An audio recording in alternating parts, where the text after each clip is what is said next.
Nina is the director of data science at Spectrum Labs, and she's going to be giving us an amazing talk today about how to reach your first technical management position. Welcome, Nina. Thanks, Sukrita, and thanks for hosting such a great event for so many people.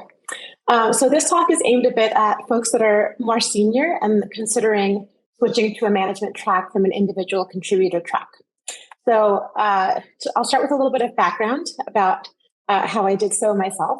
So I started as a data scientist at In-Q-Tel in 2018, and after about a year and a half, I was promoted to a senior data scientist, and then my manager at the time left. So then I interviewed for his role, and then I was the director of data science there, and then the VP.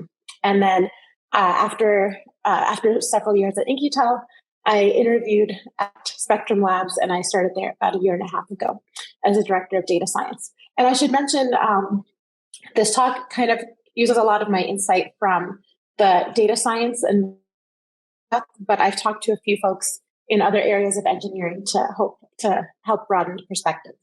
And I myself have a little bit of a non-traditional background in data science. I started in neuroscience, and after obtaining a PhD, switched to data science because that was more fun. So we'll kind of talk through the pros and cons of a management position, the skills that you'll want to develop, how you'll want to advance to get to that position. There's a few different tracks, some tips for interviewing, and then some resources that you can read to learn more. So this is a question that you really have to ask yourself if this is something that you really want. I think it sounds a lot more alluring than it ends up being. And this is what everyone told me before I started to interview. And it's kind of something that you'll hear from everyone.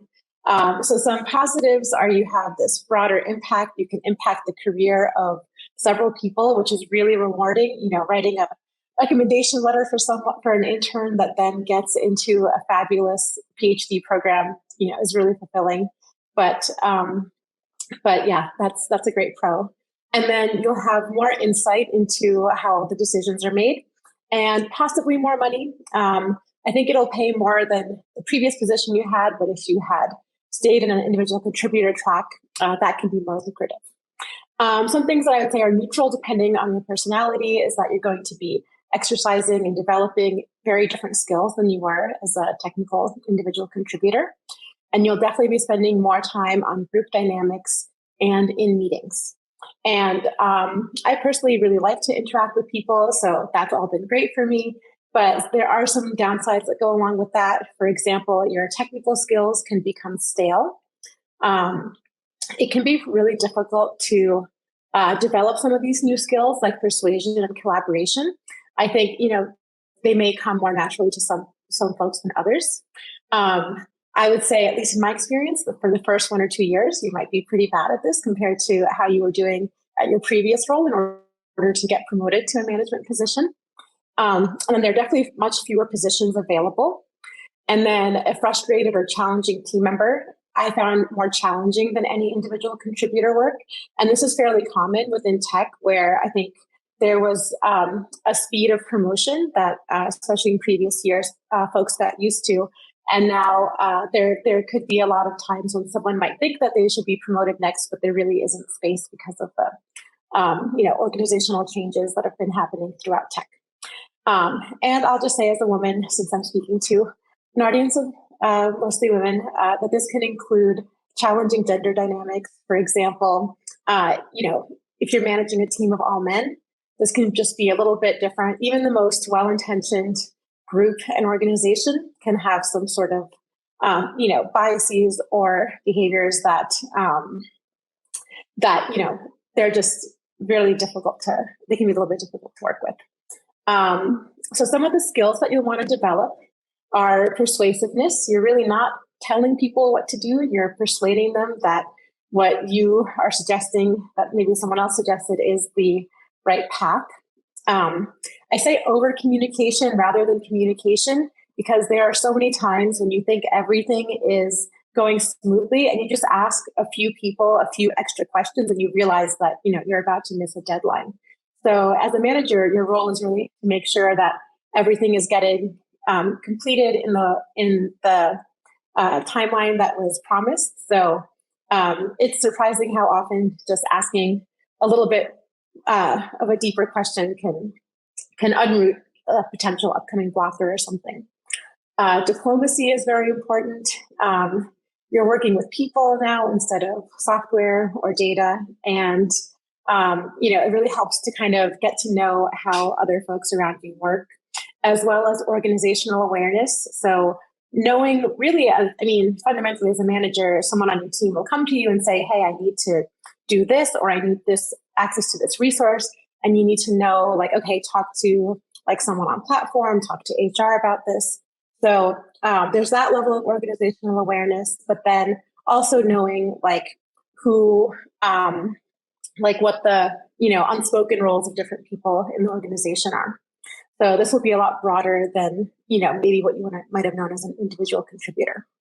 Conflict resolution is very important, either, working on conflicts within your team members or, disagreements with your peers about some direction setting, or between yourself and your own manager, if you're kind of, reading something from your team members that you think is really important.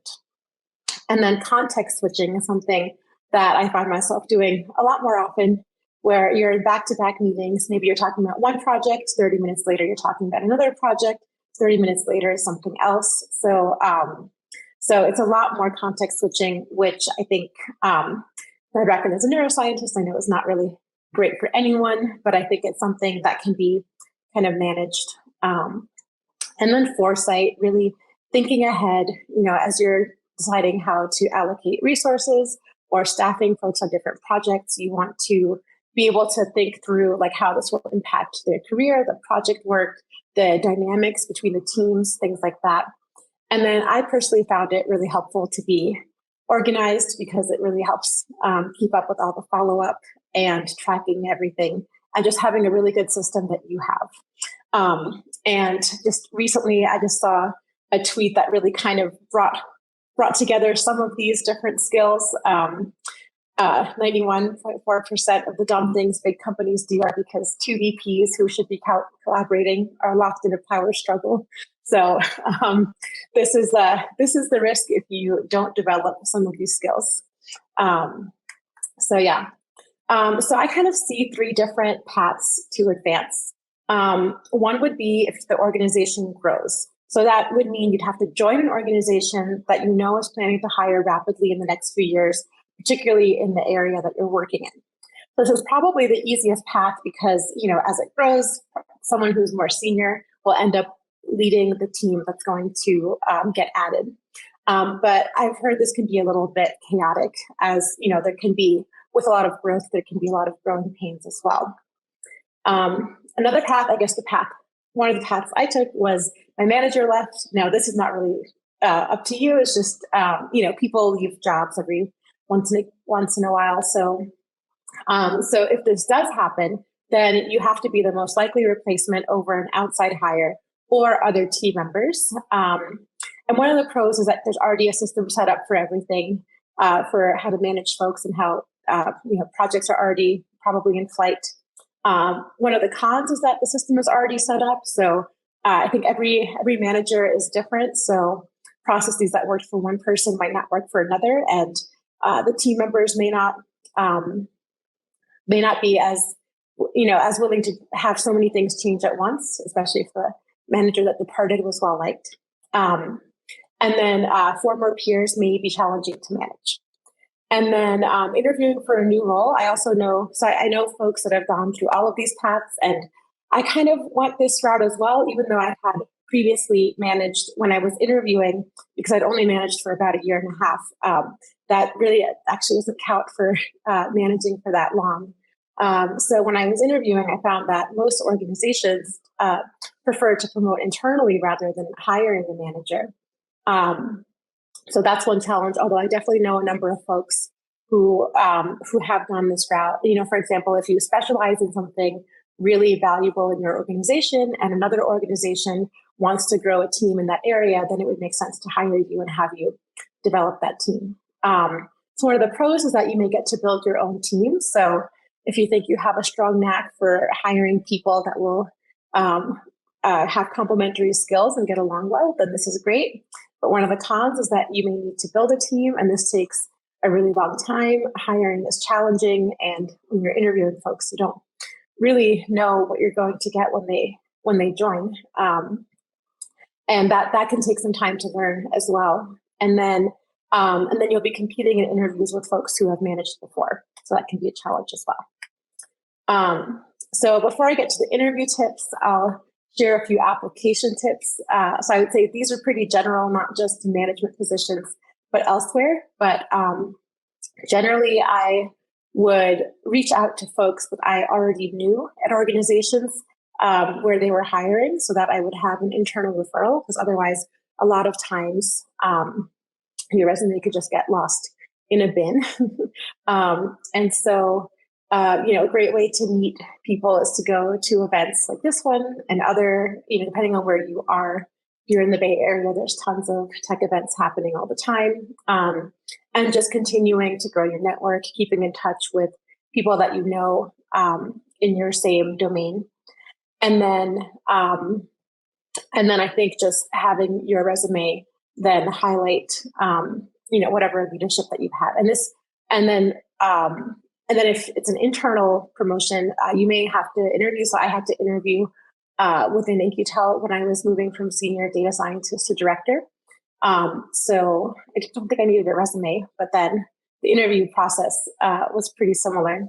So the interview, depending on the organization, for example, at Google, they would do like a full technical interview with one leadership session. And then some other organizations might have it be half and half. More like startups might tend to have half of it be a technical interview and half focused on leadership, since the role will still likely be partially an individual contributor. So they'll want to look at both of those skills. I really recommend practicing with a friend or a coach. So I did both. And then it also helps to know the tech stack already. So really knowing a lot of the pipeline that they're using will really help. Especially how you'll be likely offered a start as an individual contributor with a near-term move to management. I saw this a lot, and I've heard it's pretty common. So if you know the technical stack already, that will really help. And I would say when I was interviewing, I think what folks looked for the most was kind of seeing if I'd be someone who would be easy to work with.